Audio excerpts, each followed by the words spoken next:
these are to the glory days at the stick. From who's got it better than us to brick by brick. It's always the 49ers way, from off-season to game day. Yeah, we talk back. It's the 49ers Cutback.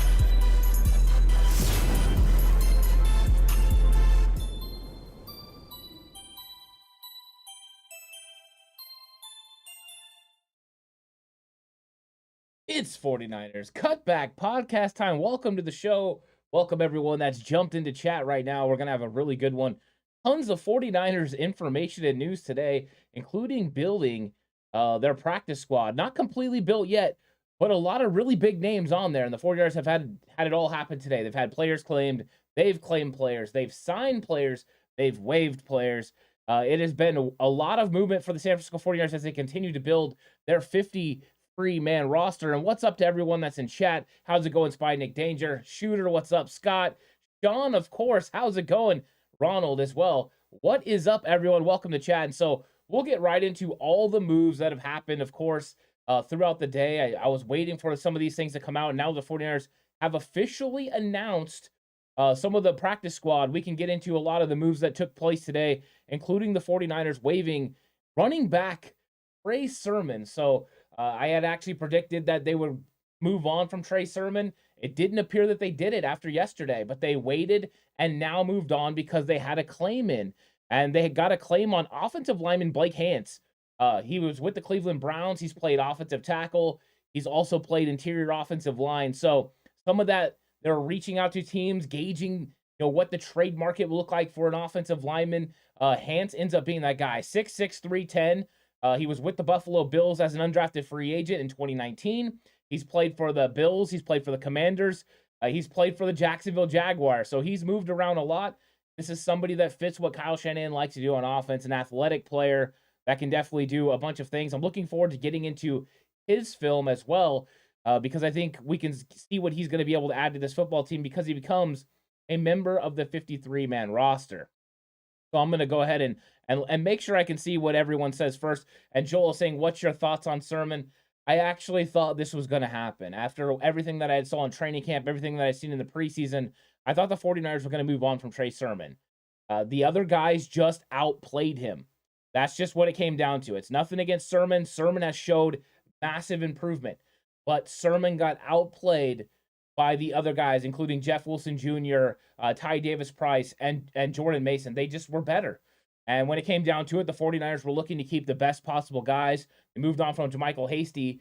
Hasty got claimed by the Jacksonville Jaguars. He's one of two players that got claimed in waivers. Jaguars get JaMycal Hasty, and the Washington Commanders get a 6th-round pick, Tariq Castro-Fields. So Castro-Fields, a lot of people were hoping we're going to be able to get him to the practice squad. That doesn't happen. He's going to be playing in Washington for the Commanders. So those were a couple of things that happened. The Sermon one surprised me that it happened after yesterday because I thought after yesterday he was going to be secured. I thought maybe they would make some sort of a roster move, maybe put one of those running backs on IR. That wasn't the case. Once they got the claim for Hance, they went ahead and moved on from Sermon. So a 3rd-round pick that doesn't work out. But if you strike on a player like Jordan Mason as an undrafted free agent, it ends up working out. Yeah, you could look at it as we traded up, we lost capital, we used a 3rd-round pick we could have used on someone else for Sermon. Or you look at it that, you know what, our scouting department just did a really good job. And when it came down to it, we found a guy that was undrafted that ended up being better than a 3rd-round pick. This happens all the time throughout the draft. It happens with a lot of undrafted free agents, including this football team, where undrafted free agents like Azeez Al-Shire and Emmanuel Mosley are going to be starting players for this defense. So big ups to the 49ers front office and scouting department for going out and finding these players that are available. And 49ers Faithful Forever says, Sermon is gone and replaced with a backup guard tackle. Haha. Replaced, yeah. And right now they have 10 offensive linemen on the current 53-man roster. They had Nick Zakelj as the 9th guy, and now the 10th guy is Hance. So 49ers have went all in on offensive line. I wonder if we're going to see some sort of movement with Daniel Brunskill. I don't know what his health is like. I'm hoping he's going to be able to practice because I'd really like to have him as one of those guys, the 6th guy for sure against Chicago. But so far that hasn't happened. We don't know what's going to happen with him. And Sean says, what do you think about the O-lineman we picked up? So far from what I've saw, and I've only done limited film watch on him. I'm just gonna keep it honest. I've watched just a little bit, some clips of him. I thought overall he looks like a talented individual that makeup wise, 6'6", 310, fits what Kyle Shanahan wants from an offensive lineman. Do I believe he can play tackle? I think he can play right tackle in the NFL. I don't think he can play left tackle.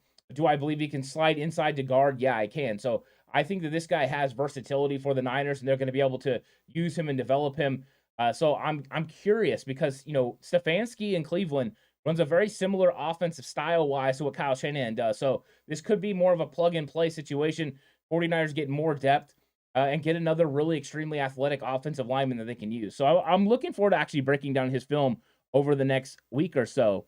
Mosquito Killer says, made my way back for a live show. What's going on, Ed? How's it going, Mosquito Killer? I hope you're having a good day. Always nice to have you here.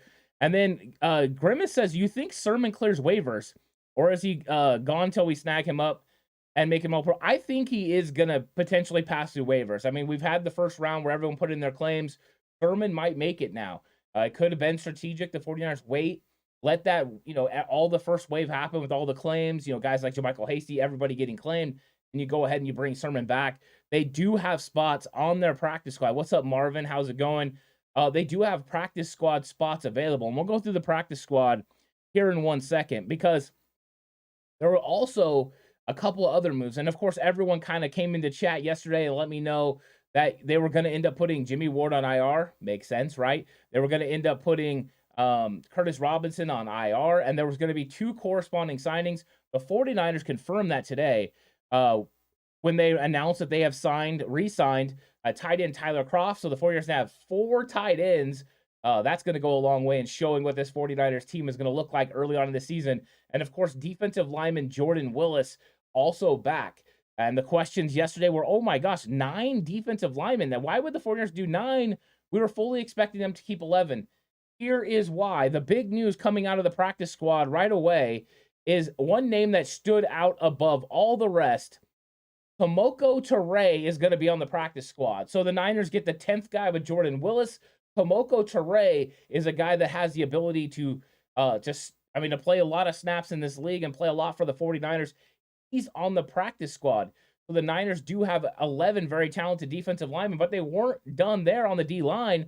Bringing back interior defensive lineman Akeem Spence. That's another veteran with a lot of ability.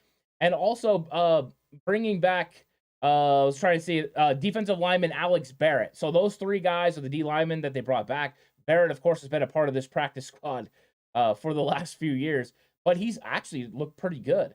I have no problem. If they got into a situation where they need to elevate Alex Barrett to the active roster, I think I'd feel pretty comfortable with that because Barrett does a pretty good job, and he's impressed all throughout training camp. To me, he was an exciting guy. Of course, was never going to make this roster, but as having a guy in the practice squad, a depth guy, I absolutely love that. And the comments continue to go as Mr. Corey says, Jordan Mason will be the starter before the season's over. I disagree. For this mere fact, I seen Elijah Mitchell run during training camp. Elijah Mitchell is head and shoulders above everyone else in that room, and it's not close. So I do love Jordan Mason, but I do not like him more than our guy at the front, Elijah Mitchell. He's really good. And what's up, P. Murr? Welcome to chat as well. John says, I liked Hasty better than Sermon anyways, but let's go Mitchell. I think that is a fair way to go. Ronald Mark says, Tomoko Ture made to the practice squad. I thought I read. That is correct. A lot of good things coming out of it. And let's go through more of the moves. Let's go ahead and go through all of them. We talked about Barrett. So they bring back another veteran in safety Tayshaun Gibson, who, if they don't make another move, could end up coming up to the active roster, being elevated for the first part of the season when Jimmy Ward is not available, and he's now on the IR officially. So Gibson gives the 49ers some ability there to have a fourth safety. Offensive lineman Alfredo Gutierrez, of course, is a part of the international exchange program, which means he does not count against this practice squad.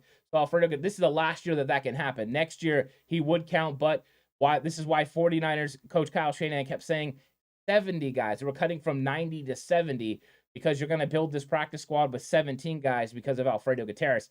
This one made me super excited. In fact, the next 2 made me so excited. Safety Taylor Hawkins, who was one of my guys as soon as we had undrafted free agent signings, and Quantrez Knight. Both those guys I'm super excited about. I think they can develop and probably help this football team in some manner down the road. That's really what I wanted. And I think Hawkins and Contrast Knight with a little bit more seasoning, if needed during the regular season, will be able to come in and produce 5, 6, 7 games in the season. That's really nice. Wide receiver, young guy Tay Martin had a lot of development during the year. He's going to be on this practice squad. And the reason it's not all veteran wide receivers, you're only allowed to keep 6 veteran players with more than 4 accrued seasons on your practice squad. So they needed to keep a mixture of veterans, 2 rookie players, and so you get a wide receiver like Tay Martin, who he has developed and got better. Linebacker Marcelino McCurry-Ball, which I know will make everyone super excited in chat. Offensive lineman Jason Poe, that was a far-gone conclusion if he cleared waivers. And the 49ers took a chance, and it worked out, right? They knew what they were doing. Defensive lineman Akeem Spence. We talked about offensive lineman Keaton Sutherland, which might surprise some people that Sutherland is still around. But when you're a guy that understands what Chris Forrester wants to do on the offensive line, who's played for him before, Kyle Shanahan, they must feel comfortable having him there as a veteran presence in case they suffer some catastrophic injuries. And of course, the last one, because we already talked about Kamoko Toure, was Malik Turner, which I'm sure everyone is happy about because special teams wise, Malik Turner is one of those guys. So I think right now those are some guys that we're excited about having on this practice squad. And I'm going to look at some of your comments as well. Make sure I didn't miss anything. Grimace says, I like Tyler Kroft, and I'm only basing that on the fact that he's got good hands in Madden. I like Tyler Kroft a lot for the mere reason that I watched him be so consistent during training camp. He was fantastic. He made plays during the preseason as well. Kroft is a very solid tight end, and he's shown himself to be an adequate receiver in the red zone, which I believe with his big frame and big body at 6'6", 250 plus pounds, he can add a huge dynamic to this 49ers offense. You want to go ahead and you want to cover George Kittle, that's great. Let me match up Tyler Kroft on a linebacker or a safety that can't meet those size requirements. Here comes the box out. Here comes the touchdown. So I like the 2, 3, and 4 tight ends that we have on this team. Maybe the Niners can put 3 tight end sets. If you're getting a 3 tight end set that's Kittle, Warner, and Kroft, not only can they all block with these big running backs, run it down your throat, but if they leak one of them out, they can make a play as well. So I'm enjoying overall the way the 49ers are building the team. And Sean says, yes, so stoked about Toure. He had an incredible camp and preseason. I am as well. I did not want to lose Kamoko Toure, but we're not going to lose Kamoko Toure now. And Mr. Corey says, Elijah Mitchell gets hurt too much. That's why I said that. You know what I'll take? I'll take 11 games of Elijah Mitchell playing the way he did last year because that really helps your team. But you're right. He has to stay healthy. And that's something that I think they're going to do because they have volume running backs now. Jordan Mason, TDP, Jeff Wilson Jr., they can all be volume carry guys, which means takes pressure off Elijah Mitchell to carry the ball 15 to 20 times a game. Now you can give him 12 to 15 carries, explosive opportunities for him to go out and make football plays. And if you need him 20 plus, he can do it because the next game you can turn to Jeff Wilson Jr., who had one heck of a preseason and training camp as well. I know he only played in one game. Go watch those reps. He was really good and all that. And Ronnie's very excited about McCrary-Ball as well. You should be. Hugh says the 49ers are telling you with 4 tight ends, the size of their backs, and the run blocking skills, their O-line, that they are going to pound the rock. They're definitely letting the league know. Oh, all you other teams are going 5 wide receivers. All of you guys are investing in defensive, secondary because you need to be able to stop those receivers.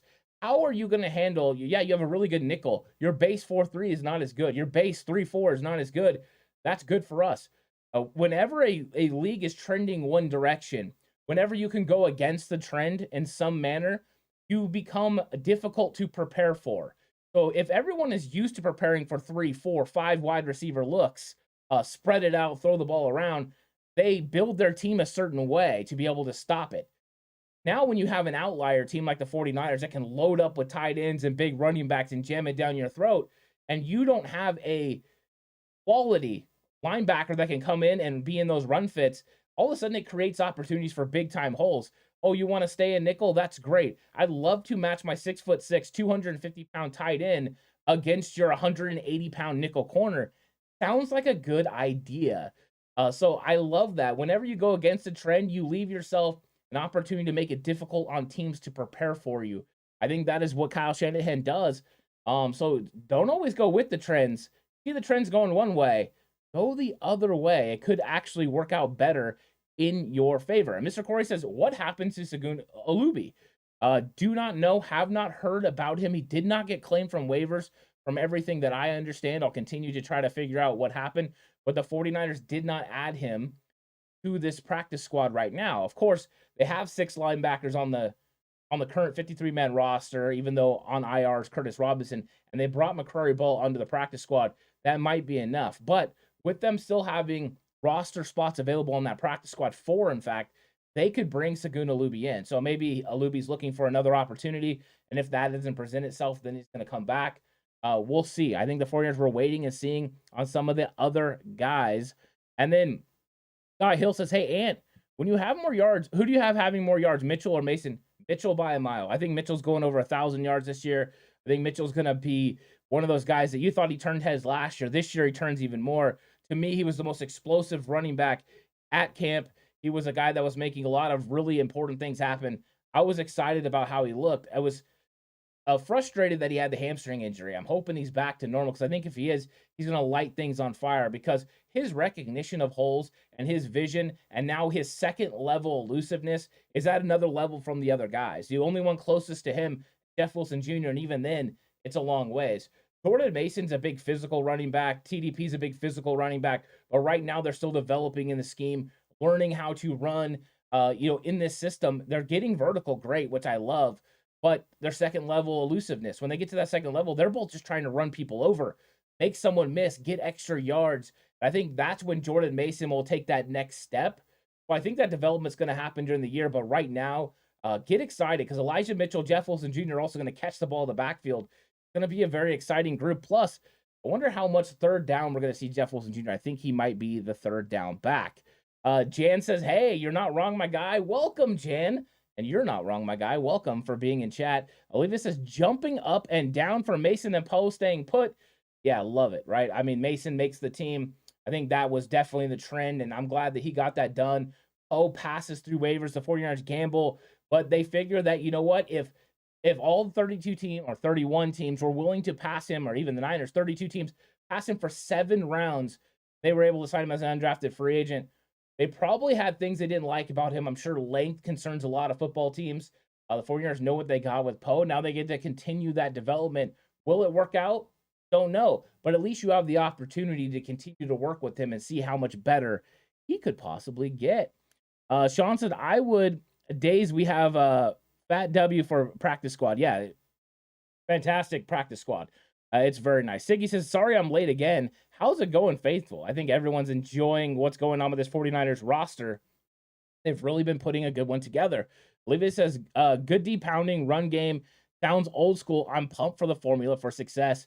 I think that is Kyle Shanahan's formula moving forward. And what goes with that, so everyone would kind of understand what goes with that run game and with that solid defense, is a play action style of offense, very similar to what you've seen from Jimmy Garoppolo. Now, Trey will take those shots down the field, and those shots are going to be open because if you're running the football like the 49ers probably are, those safeties are going to have to come into this box. You're going to have to come up, and when you do, the 49ers are going to have opportunities down the field.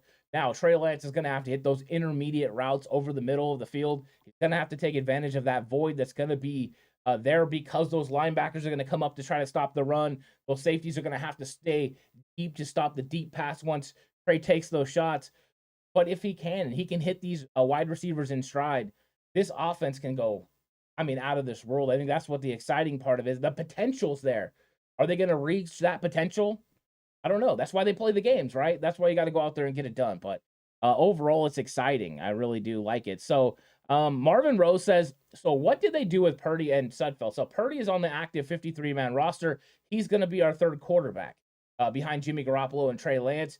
Of course, Jimmy Garoppolo will be the quarterback that dresses at games. You'll see those two dress. Brock Purdy will be inactive for games. So you won't see them dress 3 at any game unless there's an injury, at which time he'll be elevated to 2 status. So there'll be 52 other guys that they'll have to decide. Purdy will be one of the guys out there, but he will not be dressing for games. A lot of the reason they kept Purdy up there was because in case they decide a trade situation comes up and Jimmy Garoppolo says, you know what, that trade situation sounds good to me, the Niners can move, and they still have a guy. This is that plan just in case. So that's what's going on with it. And in fact, Nate Sudfeld signed with the Detroit Lions. So Nate Sudfeld goes to Detroit Lions. I believe it's going to be the league minimum. So the 49ers are going to get some of that guaranteed money back.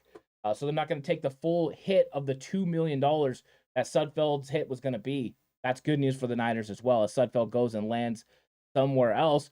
And Mr. Corey says, what a draft class. All made the team, and the only one who didn't got claimed by the Commanders. Yeah, only Tariq Castro-Fields is not going to be around the 49ers organization. And even look at the undrafted free agents they hit on. McCrary Ball, Quantrez Knight, Taylor Hawkins, Jason Poe. These guys have showed out, and now they're going to be a part of this practice squad. This practice squad looks dynamic. Of course, we have a little bit better idea because we watch them every single day. We hear about them every single day. So, of course, these players mean a lot more to 49er fans than us pundits that watch them all the time. But I think that when it comes down to it, the 49ers are building themselves a really good 70-man roster. Not just a 53, but 70 guys.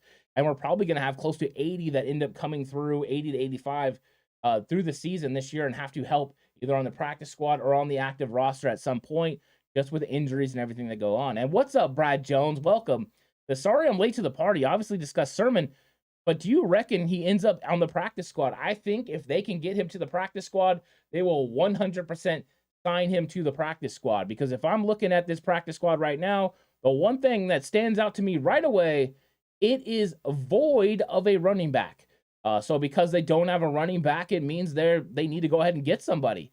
And go ahead and getting Trey Sermon would make a lot of sense. And waiting until now to waive Trey Sermon means if he goes unclaimed, you have a better chance of signing him too, as everyone's already started to load up on their practice squads, already claimed a bunch of players. So yeah, I think that would make a lot of sense. And the Niners definitely need to add one running back, maybe even two, to the practice squad just in case they have injuries. I don't think injuries are going to be as bad this year.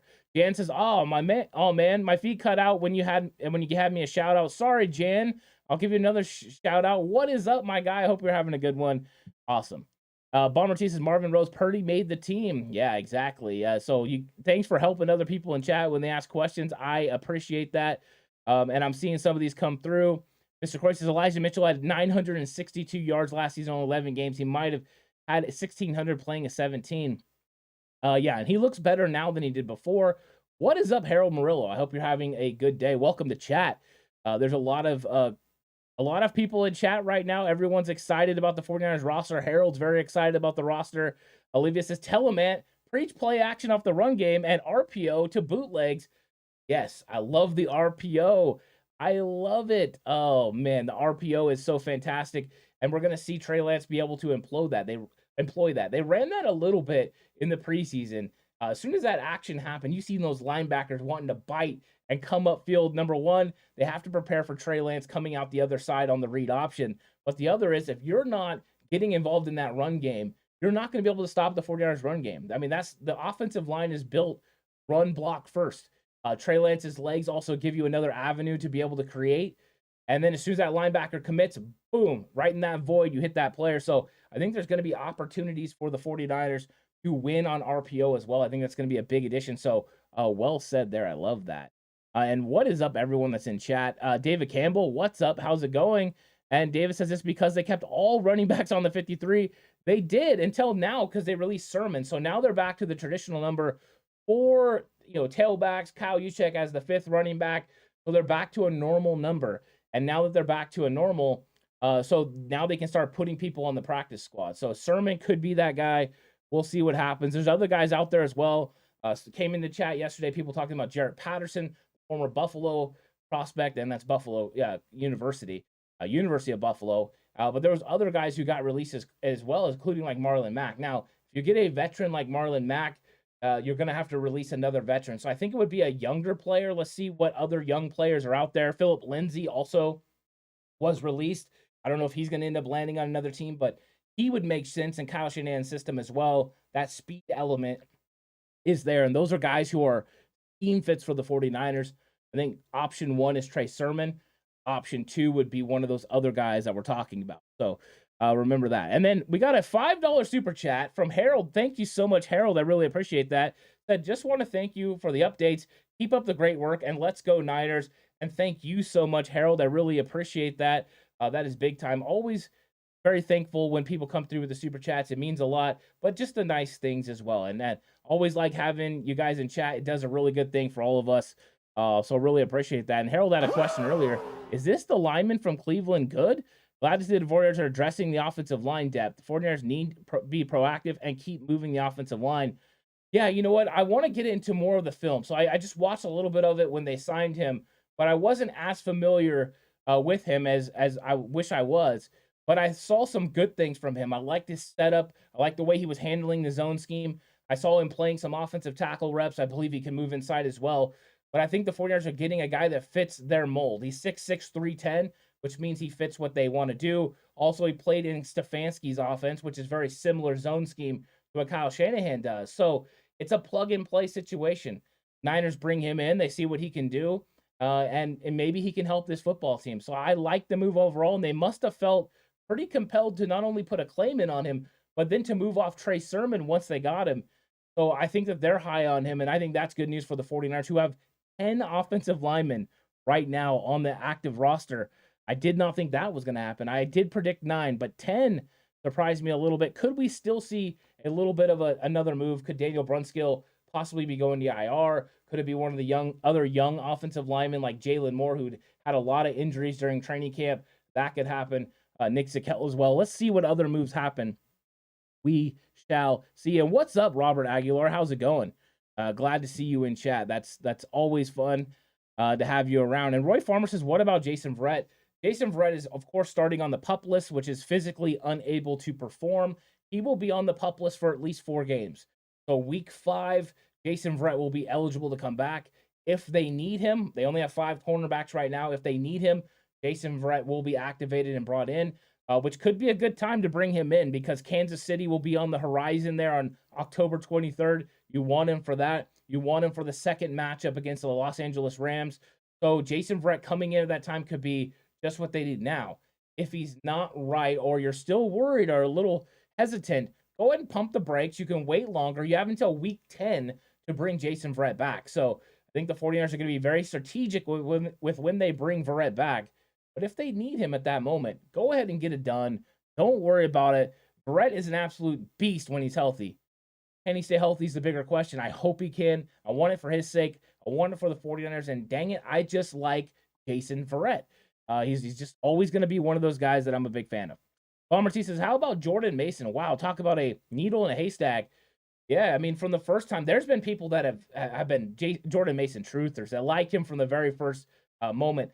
I liked him. I went back and watched my original breakdown of Jordan Mason, went over my notes, and, I did like him, but I was hesitant about a couple of things. And one of the things was ball security. Another was the way that he used to put his head down on second-level contact. Those concerns are still there. Not so much ball security. He's taken care of that. He's gotten better at it, but his second-level elusiveness is still something I want to see him develop at. But his decisiveness, getting vertical, running with physicality has been impressive and enough to make this roster. He definitely deserved to be a big-time running back in this league. And we'll see what kind of reps it looks like. I wonder if it's going to be him or TDP that dresses for games. I don't expect them to dress all 4 of these tailbacks. I expect it to be 3. Of course, both of those guys are going to compete on special teams as well. But one of those guys will be the short yardage back. Will it be Mason? Will it be TDP? It looked like it was going to be TDP all through preseason. That's how Kyle was using him. But let's see, because Jordan Mason does a very good job at it. I'm excited. Brad Jones says, forget it. Where is Jason Verrett? Is he still in the PUP before the 53 countdown, meaning he can't play until week 7? Yeah, so it was actually week 4. So I know we got into this. And Roy Farmer with the $5 super chat says, Give a dog saying, hey, you, greeting joyfully. Thank you so much, Roy. I really appreciate it so much. Always very thankful for you. And you've been a welcomed addition to the 49ers Cutback crew, leaving tremendous comments on videos, having nice Discord as well in chat. So always nice having you around. So thank you so much for the gift. I really, really appreciate that. And Robert Aguilar says, so what do you think of the offensive line? I saw the interior O-line didn't do too bad. They didn't. I mean, I went back over the first quarter of the film. The interior offensive line was not the problem. Justin Skule, Colton McKivitz had some struggles. Did Jason Poe miss some blocks? Yes. Did Spencer Burford miss some blocks? Yes. Those are things that definitely still happen. So they're continuing to work, but we got young players. We got young players on the interior that are going to get better and better and better. What I'm hoping is that when we get 5, 6, 7 games of the year, these guys find that chemistry, find that cohesiveness, and then they pretty much settle in. If that happens, 49ers have a really young interior offensive line that they can count on for years to come, which is very exciting. So, yeah. Shooter says, hey, Ant, did you have Alex's bachelor party yet? No. So Alex's bachelor party is coming up this weekend. So, yeah, that's going to happen on Saturday. So I'm sure you'll get an update. Probably we'll keep that update over on Slightly Offsides with Horst. So Horst will be there as well. So, in fact, we'll have a lot of fun talking about that. That'll be interesting. And Mr. Corey says, Ant, how confident are you that Tart is coming back? I'm 60-40 that he's not coming back. Yeah, I mean, I was one of those guys right away that I would get Tart. But the 49ers haven't done it yet. They still could do it. We don't know what Tart wants to do. If he wants to come back, his tweet about full circle made me think he was coming back to the 49ers, but that hasn't materialized yet. But also Dante Johnson hasn't signed anywhere or with the 49ers. So we got Dante Johnson, Jaquiski Tart as possibilities. Deshaun Gibson was the signing for the Niners on the practice squad. Something to monitor. But we'll see if there's other. I mean, anytime you have a surplus at a certain position, you continue to wait for the other shoe to drop for them to make some sort of a move. So, I mean, it was 6 linebackers. Now they're down to 5. But now we have 4 tight ends. Will they get it down to 3? There's always another move. We have 10 offensive linemen. Will they end up putting one of those guys on the IR and making room for Jaquiski Tart or for a Dante Johnson? I think all those things have to be determined, but I don't know. I'm going to put it at 50-50. I honestly don't know if he's going to come back or not. I don't know if the 49ers are interested in him coming back. And I think everyone thought it was a foregone conclusion. And Ronnie says, has Tart signed anywhere? Not to my recollection. I've been watching to see if Tart is signed. I have not seen him sign yet. It was a slow process earlier. And we got a 1999 super chat from Shooter. I really appreciate it. Shooter says, well, tell Alex I bought him around. Will do, Shooter. Thank you so much. I'll make sure to tell Alex. Really do appreciate that for sure. Yeah, that's big time. And Shooter's a big time supporter and person that's always involved on Patreon, always involved in the channel. So thank you much, Shooter. You're one of the real ones. I really do appreciate it so much. Matthew Rowley says, just checking in to remind you that over a year ago, I called Jimmy still being on this team. He will finish the year as a starter too, barring injury. Matthew, you're consistent. And I'm always going to give you guys credit when you say something and you come back. I have no problems giving you credit for it. I did not think he was going to be on this roster. I've been consistent about that. He is here. I don't know about him being a starter. I wouldn't go that far, but Matthew Rowley is. And you know what? If he is the starter at the end of the year, Matthew, come back and tell me again. I have no problems with that. Seth says, when in doubt, just assume Red is on the IR. Ouch. Seth, come on. Oh, man, don't cut me deep with Jason Verrett. I like me some Jason Verrett. And what's up, Donald Johnson? Welcome to chat. It's been a while. I haven't seen you. And then Avion says, that lineman from the Browns looks nasty, hoping that ends up working out for us. Avion, that would be really nice for the 49ers to go ahead and, strike on one of these offensive linemen that they've been able to pick up. I think that would be tremendously huge. I'm excited about that. And I love the super sticker. I'm taking a look at it right now from Roy. I always love the super sticker. So those are great as well. Thank you so much for that. And then we got Bang Bang says, we start 3-0 with Jimmy easy. Ooh, so going with Jimmy from Bang Bang. There are people that do believe that is the case. So I'll go ahead and say this. Sean is asking about Alex. So for everyone that's on right now, Alex started a new job at the beginning of August as a teacher. He's been handling that. His schedule changed drastically. It made it more difficult to come on, especially with the fact that he's planning a wedding that is October 23rd. So Alex has been fully busy and not capable of coming on. So you get a lot of me. You get some Horst over on Patreon with Slightly Offside. You get some Ant Hill show with Jay Hill. You get Cover 2 with Warren. Lots of cool stuff that way, but that's what you get right now. We've been talking, me and Alex, we're trying to work out a way for him to be able to come back for some episodes. Just difficult right now, but I'm sure he appreciates all you guys being interested in where he's at. And, he's doing his thing right now as a teacher and preparing to say I do. So we'll see. Mr. Corey says, they already did 2 things, Mason and Purdy, that made sense. They won't do a third by signing Tart. So Mr. Corey said, hey, they've reached the level of rational thinking that they can do. Two things that made sense, can't do a third. It kind of reminds me of Austin Powers, where you can't say the third thing again. That's kind of funny there, Mr. Corey. I like that one for sure. Jan Stewart says called Purdy as the next GOAT. Oh wow, well we're going GOAT status with Purdy. His third string quarterback. You might want to pump the brakes on GOAT status. Hey, we like bold around here, and Jan's getting bold, really bold. Whoa. Yeah, Mr. Corey says so. We started last season 3-0 with Jimmy Easy. Oh, why you got to do that? You got this. Ronnie says you got us though, Ant. Yeah, exactly. Thank you, Ronnie. You're right. Everyone in chat does such a good job. I always love coming into these live streams. The Cutback crew does such a good job in chat, facilitating questions, having fun conversation. That's really what it's about. That's what I get excited about. That's why you see me smiling. I'm smiling because all you guys are here. So thank you so much, Ronnie, for that. Because you're right. That's the good point. And Sean's thrown out congratulations to Alex. Thank you so much. I'm sure he'll appreciate that as well. Juanito says is if there is a fair competition, Jimmy G is quarterback one, but head coach and front office don't want to look bad, so they must start Trey. We're gonna find out because if Trey Lance goes out there and has tremendous struggles, and they do turn to Jimmy Garoppolo, it'll be evident. I don't expect those to happen.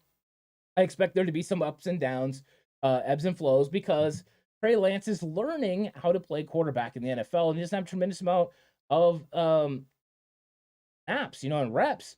But he's going to do just fine. And Kyle Shanahan is going all in on making sure he does put people around Trey Lance to make him successful. 4 tight ends, 5 running backs, big physical offensive line. He's saying, hey, this is what we're going to do. Then we're going to give you Danny Gray to take the top off the defense so the safety can't creep into that box. He's doing everything he can to put Trey Lance in a situation to be successful. The kid just got to go do it. Trey Lance's elusiveness and his ability to extend plays, I think, is going to be huge for this offense. I want to see what scramble drills look like when Trey Lance moves outside the pocket or steps up and is able to escape, how these wide receivers and tight ends end up reacting to him. And if they can get on some sort of level, that could make for some huge plays for the 49ers, plays we didn't really have with Jimmy. That could be a difference. Jimmy had things that are going to be different from Trey. Trey has things that are going to be different from Jimmy. Hopefully it balances out to where we get really good performance and make some things happen for sure. Bang Bang says, beat the Lions, beat the Eagles, 37-second less. D'Amico leaves middle of the field open. That's 3-0 easy. So going on there, Mosquito Killer says, I think Trey is much better quarterback, but will have some bumps. I'm with you. I think he does have some bumps as well. Rick Diaz says, I like that shirt and hat, my friend. Yes, I wouldn't be your friend in the 49ers faithful. Go Niner. Well, there you go. So thank you so much for the appreciation of the hat and the shirt. I really like that. David says, Jimmy's a vet and always has ups and downs. I think everyone has ups and downs, especially when you play football. What you're trying to do is stack good reps on good reps. You're just trying to have more ups than you have downs. But everyone knows that those downs are going to happen. That's just the way the NFL works. That's the way football works. And a lot of times, if you press too hard, it becomes a real problem for you. You just got to take it. You got to move forward. The way that Trey Lance handled what happened in the last preseason game was like, I know what happened. I'm moving on. And that's how you got to handle it. Evaluate what went wrong. Evaluate what went right. Apply it and move forward. And I think he's going to do just fine with that. So I'm okay with that. Jan says, Ant, Brady was a backup as well. Yeah, he was. For a quick minute, he was a backup. And then they went ahead and moved on from Drew Bledsoe after the injury. But you are right. Harold says, I think it is fair to say that Trey has until game 5, or is that games 5 or 6? Yeah, 5, to show a good performance. I don't foresee any issues, but in the worst case scenario, if the 49ers are 0-5, then Jimmy starts. I think he's gonna have a leash. He's gonna have a pretty long leash, in fact, to be able to prove what he can do. And I think he's gonna win games. He's already proven he can win games. He beat Houston last year. He did really well against a good Arizona team early on in that year. So I think that Trey Lance is definitely better than he was last year. He's going to continue to develop, and they've done a really good job of insulating and building a football team around him that's going to be able to accentuate his strengths and kind of hide his weaknesses early on in his career as he develops as a starting quarterback. So I think that right now that's what they've done. And they've been very strategic about getting players that fit Kyle Shanahan's system and players with unique skill sets that Kyle can utilize in his scheme. And once they're open, they can make plays. It's been very well done. The tie between front office and coaching staff and how not only do they draft these players, but they develop them has been well done. And that's why with that unique relationship that they have, things have worked out well for the 49ers and why they continue to stack really good rosters year in and year out. So I love it. And David Campbell says, with all those backs and tight ends, I'm expecting 45 runs a game. I'm not expecting 45. If they hit 45, they're winning that football game. Any game where they hit 45, they're absolutely winning. But I do believe that between 30 and 40 is the target and 35 rushes a game, the 49ers will probably win more games than they lose. They'll keep that defense fresh. They will keep Trey Lance upright and have him being available to be able to go ahead and go out there and make some plays. So I think, yeah, that's the case, and I really like it. But that was a good comment right there from David Campbell. So what is up? Roy again with a super chat. I really appreciate it. It's a super sticker. So Roy is killing it right now with the super sticker with the hippo. Really appreciate it. $19.99 super sticker. Thank you so much, Roy. I mean, I can't say it enough. Just thank you so much. Really do appreciate that. Fantastic gift coming from Roy, and Roy, really do appreciate you. Shooter says, I see Jimmy more in the mentorship role, like how Trent Dilfer was with Alex Smith. That could be the case. I mean, he's going to be somebody that Trey can lean on because Jimmy's seen it. Jimmy's been through everything. He's dealt with the media. He's dealt with, the blitzes. He's dealt with this defense and that defense. He understands. So Trey's got the best group around him, right? He's got Clay Kubiak, who lived with his dad and understands this offense inside and out. Clay Kubiak is the young guy. You got Brian Griese, who played in the system for Mike Shanahan. He's got tremendous experience and understands what he needs to do. And then you have Jimmy Garoppolo. You have a trifecta, a triangle around Trey Lance to help uplift him and then give him the necessary, advice and help that he can go ahead and succeed. They've done a really good job of building around him. So I really like Jimmy G in that aspect of having him there. We always said from a football standpoint, it made the most sense. He's the best backup quarterback in the league, and it's not close. The 49ers went from having a good quarterback room to having the best quarterback room in the entire league. So yeah, and Harold's right. Purdy will benefit from Jimmy as well. I'm with you. Purdy's going to get better because of Jimmy Garoppolo. I mean, it worked for Mullins and Beathard. They got better. Did they ever reach the levels that everyone was hoping? No. But I mean, Purdy's got ice in his veins. That guy, he does not get nervous. He makes some throws. He takes some chances. Whew. I mean, he is really, really good. I love that. Killer says he beat Houston. That was on a win streak. That was a big win. That is the reason the 49ers made it to the playoffs and were able to do the damage that they did. So, yeah. And then Marvin says they seem to be deep in the defensive backfield. Yeah, they're deep. It's interesting because they right now only have 3 safeties on the active 53-man roster with Odom, Hufanga, and Moore. We look for them to make some sort of move. Of course, Taylor Hawkins and Tashawn Gibson could be elevated from the practice squad for game day. So that could be one of the 4th guys. That's interesting. Then they kept 5 corners as well. Of course, once again, a couple guys on the practice squad that they could use, including Quantrez Knight. So maybe that's how they're just going to build this right now and have that extra guy come from the practice squad. We shall see. And what is up, Lou? I like that. And Juanito says, in your opinion, what will it take for a move to Jimmy G? I think it's gonna take a ton. I think it really is because you want to build the confidence of this young quarterback. I think if the 49ers did struggle, and Trey, it's not like they were losing football games as a team, but Trey was just struggling. 3 interceptions a game, under 50% completion percentage through 3 or 4 games. I think the Niners would make a move. I don't see that being the case. Everything I saw from Trey Lance doesn't make me think that's going to happen. I think this is Trey Lance's team. I think the only way Jimmy Garoppolo is going to become QB1 is if Trey suffers an injury. And heaven forbid that happens. I think that's what would take for Jimmy to take the reins unless he just had that absolutely struggle. I don't think Trey's going to have that much of a struggle from everything I've seen from him. He's looked pretty good so far. Donald says, what will happen to Nate Scrubfeld? Nate has signed with Detroit, which Bomber T let you know. Thank you so much, Bomber T. Sorry, I'm a little bit late on some of these comments, but I'm trying to make sure I get all of this. Lou said, Sermon, Ant, did you see that coming? Well, actually, I thought it was going to happen before. If you guys all remember my 53-man roster prediction, I released Trey Sermon. I waived Trey Sermon. That was the one that I waived. I was a little surprised when it ended up being JaMychal Hasty. So I think I was a little surprised when he didn't get waived yesterday, and then surprised when he did get waived today, because I was like, wait, I thought that was going to happen yesterday, but it didn't. So I think, Trey Sermon ultimately not being on this team didn't surprise me. Just looking at the roster, the way it was made up, the potential of somebody like Jordan Mason and TDP, just couldn't go off with the potential. And thank you so much, KNDR.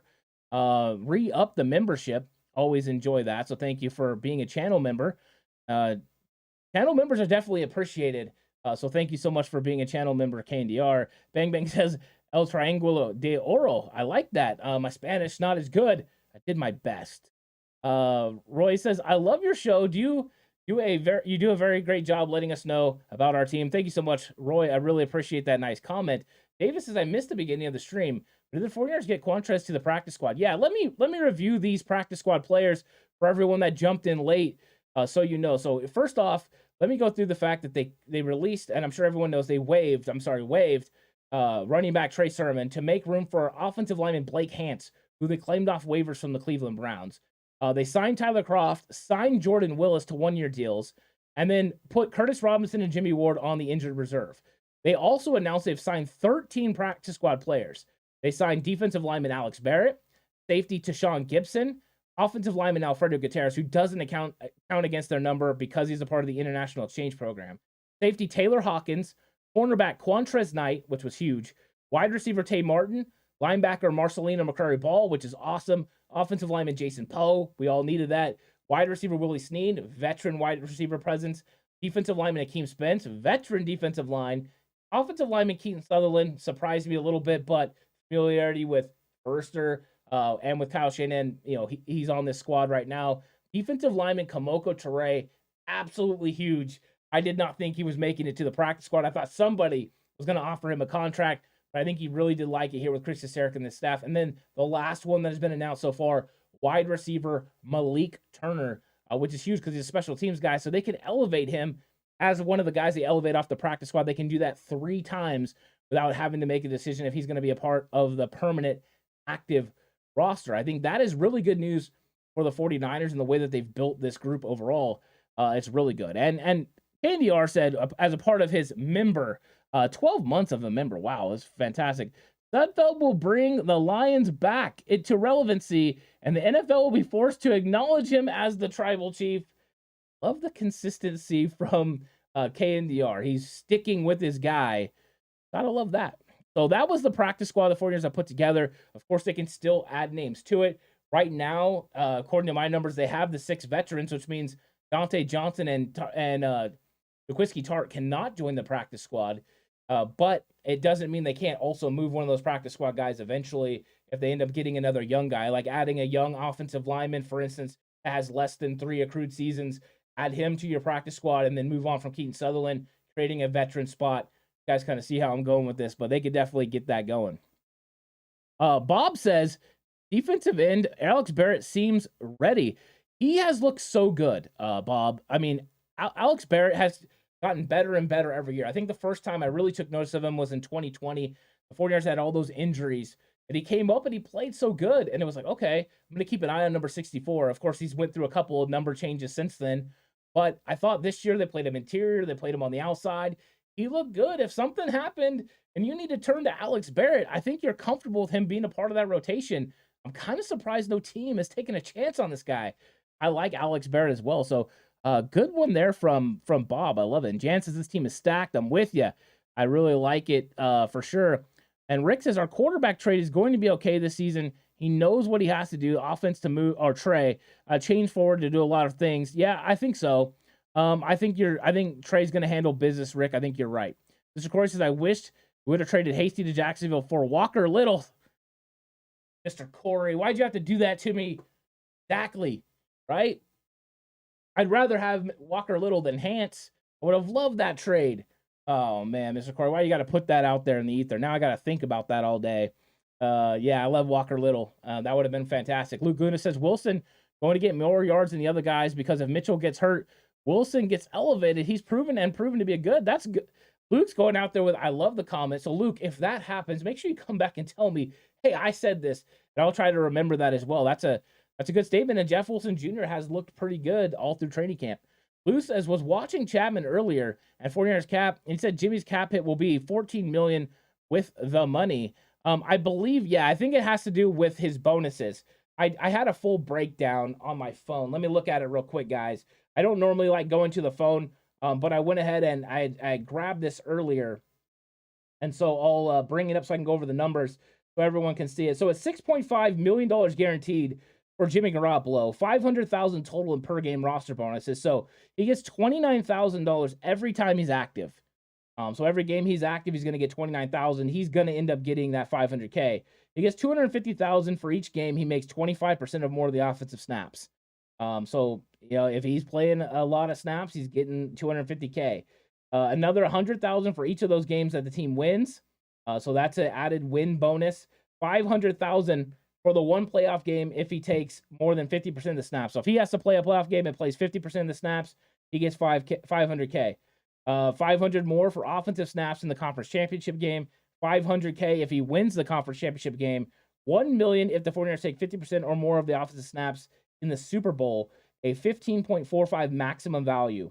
He has no trade clause and no franchise tag. And let me say this with the end of it. If he's taking those snaps in the conference championship game and the Super Bowl and the 49ers win, they will have no problem paying him those. And yeah, you're right. Unlikely to be earned. They go ahead and go on to the previous year. The future year's cap. So they won't strike the 49ers this year. They could end up on next year's if he ends up being able to have all those things come through. Yes, that is the case. Rick says, hey, my friend, talking about Alfredo Gutierrez. Yeah, the Mexican guy from Mexico. He's cool. I see him and he's ready to play. I like Alfredo Gutierrez. I've liked all the work that he's put in. I've seen him get so much better. It's really fun to watch. I was excited for him that he got to get into the preseason game. That was great. So Alfredo Gutierrez is one of the good ones. You gotta love that. And what's up, Garish? Welcome to chat. Always like to see when you come through. Garish says, I want to see Jason Poe pass rusher. Same body type as Aaron Donald, moves quite well. As far as body type and athletic ability, he looks like a Chris Cassera guy. Just would he be able to translate and transition this late in his career to a defensive lineman? Now that he's on the practice squad, they could do some stuff with him. We'll see. We'll definitely see. And Luke says, does Kyle make the kids cry by using a 2-quarterback system around game 3 when we start playing against the playoff teams?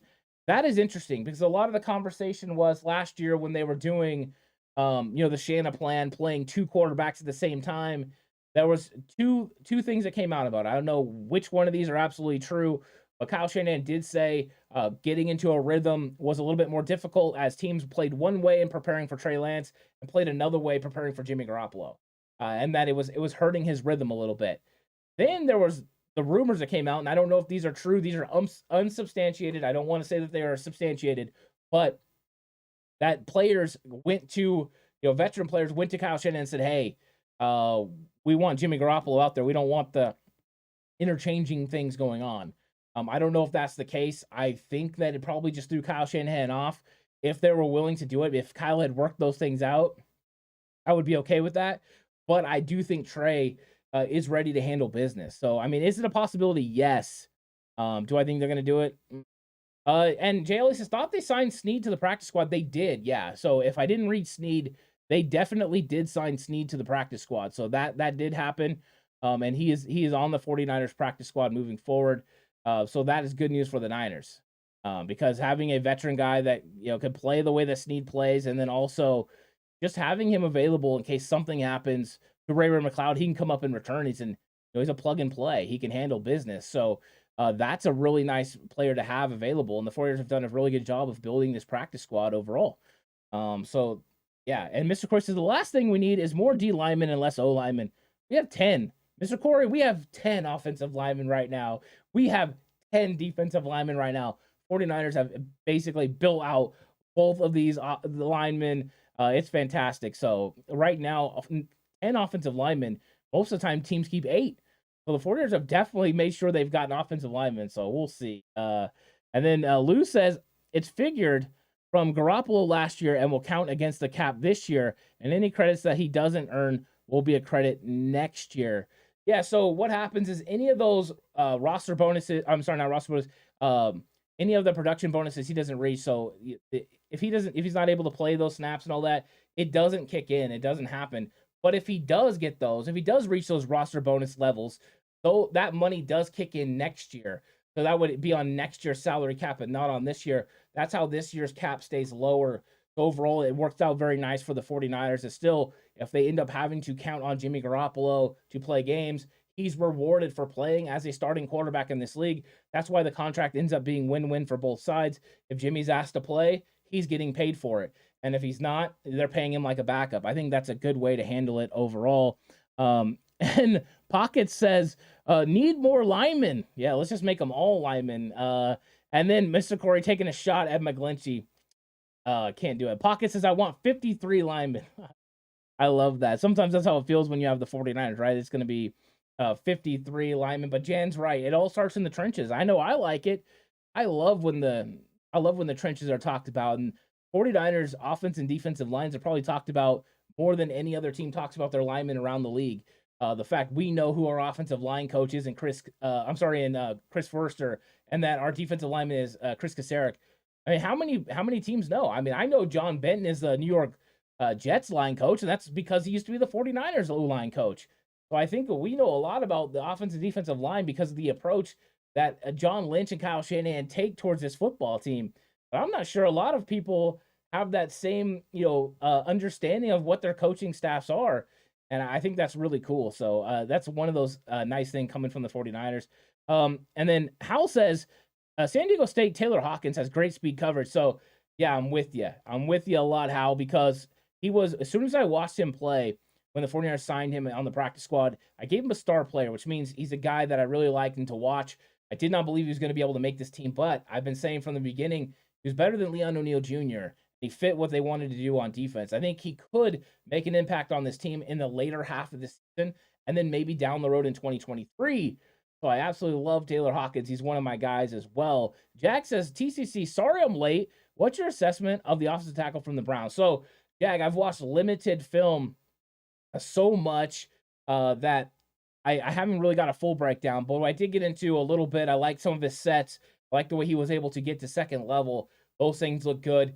His pass sets were pretty good. He definitely fits the 49er scheme. He's a run block guy first, pass block second, 6'6", 310 pounds, who played in a similar scheme with Stefanski in Cleveland. So I like overall the pickup. I think he gives athletic ability and size to a position the 49ers are definitely looking for. He's traveled around. He was undrafted in 2019, but I think he's a guy the Niners are willing to take a risk on. I just wonder what's going to happen now. You have 10 offensive linemen, right? You're not dressing more than probably 8 or 9 at the game, 9 preferably. So they're gonna have to make some decisions there, and I'm wondering what happens. But overall, I like him. I'm gonna actually get into his film sometime in the next couple of days, break it down. That way I can give you guys a more detailed breakdown of how I feel about him. But just the initial looks at him, I like some of the things he did. There was definitely some things he needed to work on, but that's what's to be expected about a player that gets waived and you were able to claim. There's going to be something there that the other team didn't like, and you got to figure out if you can, number one, get that guy in and develop him and make him better, or if he's not going to be able to make it. And they felt like he was a guy they need to add to their roster that he could help this team moving forward. So we'll see. I want to get more into it. Mr. Corey throws out Bob McKittrick. Love that. I love that. And Pockets is with us about Taylor Hawkins, says we'll develop into a great safety. I agree. I'm with you on that. And Christopher Blankenship says, so is the roster at 53 at the moment? It is at 53 at the moment. They moved Jimmy Ward. They moved Curtis Robinson to the IR. By doing so, they freed up 2 roster spots. Those roster spots went to Jordan Willis, defensive lineman, and to Tyler Croft, the tight end. So the 49ers now have 4 tight ends. They have 10 defensive linemen. But they weren't done there because they did go ahead and claim, a offensive lineman as well. So they went ahead and put in a claim for a guy, and they got him. And that player is offensive lineman Blake Hance. They got him from the Cleveland Browns. So they add him, and then to make room for him, they went ahead and moved on from Trey Sermon. They waived Trey Sermon. Trey Sermon will have to potentially, he could get claimed on waivers by another team. If he clears, the 49ers could try to bring him back on the practice squad, which they might do because they have no running backs on their practice squad right now. So it could happen. And Marvin Rose says, it was legal, Lou, and everybody in the league did it all the time. Bob McKittrick, the cut block knee killer, it was legal. And I'm going to say the reason why, because they were able to get fully parallel to the line, like to the ground. If you're parallel like this, it was legal. If you got it like this, it became a leg whip. It wasn't a leg whip because they were parallel. So it was a good body block. And that was the difference of some of the rules last year. In the past, not last year. A few decades ago. Rules were definitely different. You were able to block below the waist down the field. You were able to make those body blocks. You just couldn't leg whip them. And getting horizontal like that made it work. So Marvin Rose says, would someone please claim Trey Sermon? Anyone, you never know. Someone might. That's potential. And there's a ton of running backs around the league that got released and waived as well. The 49ers might be interested in. I'm fully expecting to sign at least one to the practice squad. They do have roster spots available. So maybe. And Roy says, I love that we keep our seven round draft pick quarterback. A lot of people are very high on Brock Purdy and very excited that they kept him. So that is good news as well. And Pockets, I want cheesecake because of your name. Donald, well done. Donald sees the Pockets, the cheesecake, and says, you know what? I'm hungry now. And you know what? Actually, you're making me hungry. Pockets, thanks so much.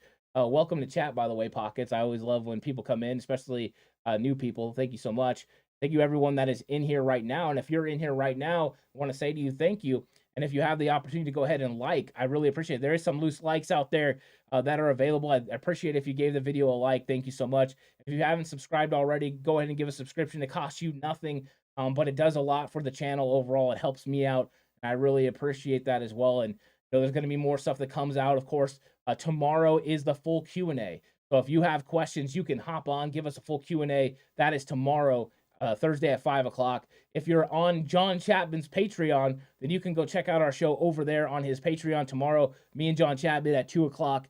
That's going to be fun as well. So we're working into the season. We're getting this thing going, and I'm thankful that all of you are here because we're going to have an exciting week because next week is all about those Chicago Bears. I can't wait for this game to happen. I'm fully into this for sure. If we can get this Bear game here quicker, that's what I want. We're finally gonna get some college football over the weekend. There's gonna be some good games, but I'm excited for the NFL. Christopher says, seeing the lineman we picked up and Joey Bosa on his behind, I did see that clip as well. I think that was the first thought. And Jag is saying that the Bears have claimed Sermon. So if the Bears claim Sermon, if that is confirmed, then that means that we're going to be seeing Trey Sermon here pretty soon. So Trey Sermon could be playing the 49ers in the first game. That would be breaking news right there. I'm going to go ahead and confirm. I haven't seen anything yet. I just see that he's being waived. But if that is what happened, that is interesting. Sure. Trey Sermon potentially landing with the Chicago Bears. I mean, who would have thought that? Well, actually, a lot of people thought that was going to happen because they kept talking about the fact that Trey Sermon going and playing with Justin Fields made a lot of sense for them.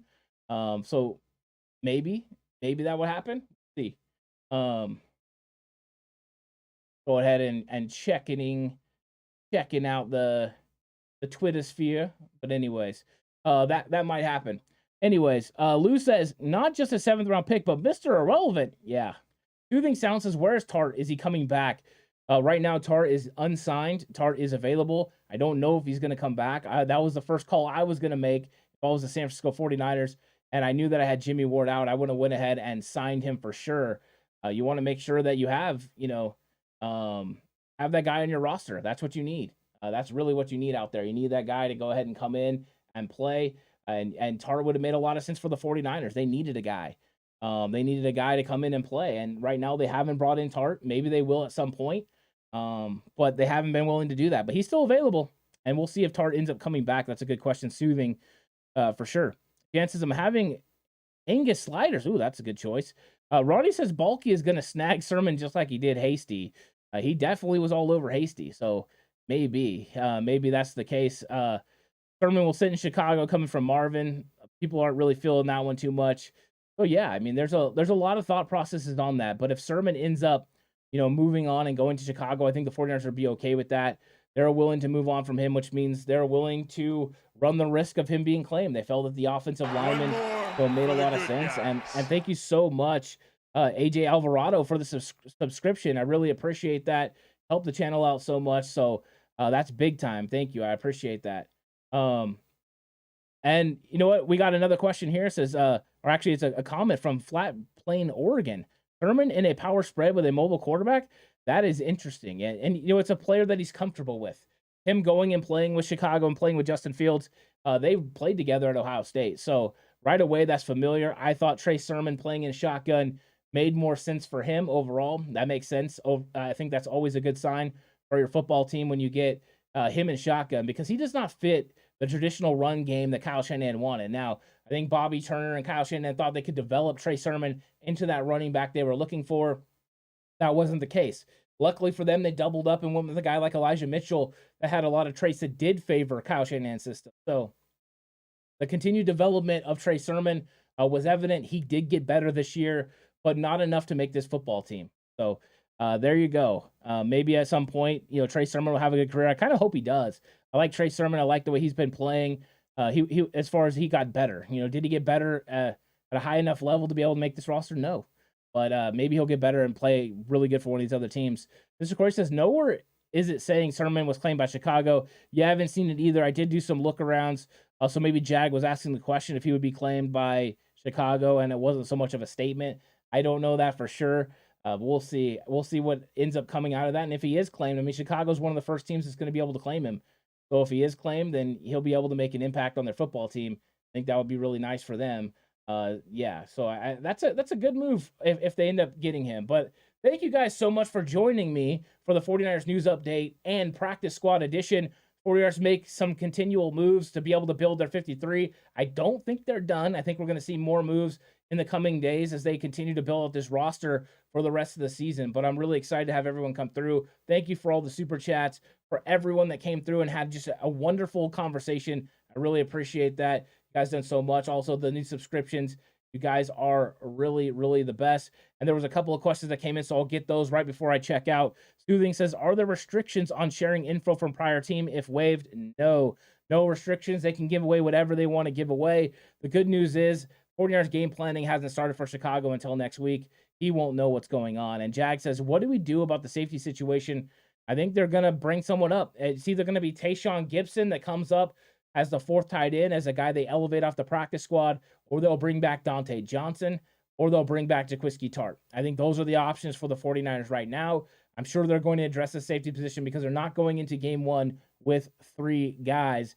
So, yeah, there we go. And thank you guys so much. I really appreciate it. Thanks, everyone that's filling up chat. Shooter and Donald, I had a great episode. I had a lot of fun interacting with all of you, and I'm looking forward to interacting with you again tomorrow. So make sure you guys hop on for the 5 o'clock show tomorrow. We're gonna have a full Q&A. You bring the questions, we'll have a fun conversation. So thank you guys all so much. I hope you guys all have a great day.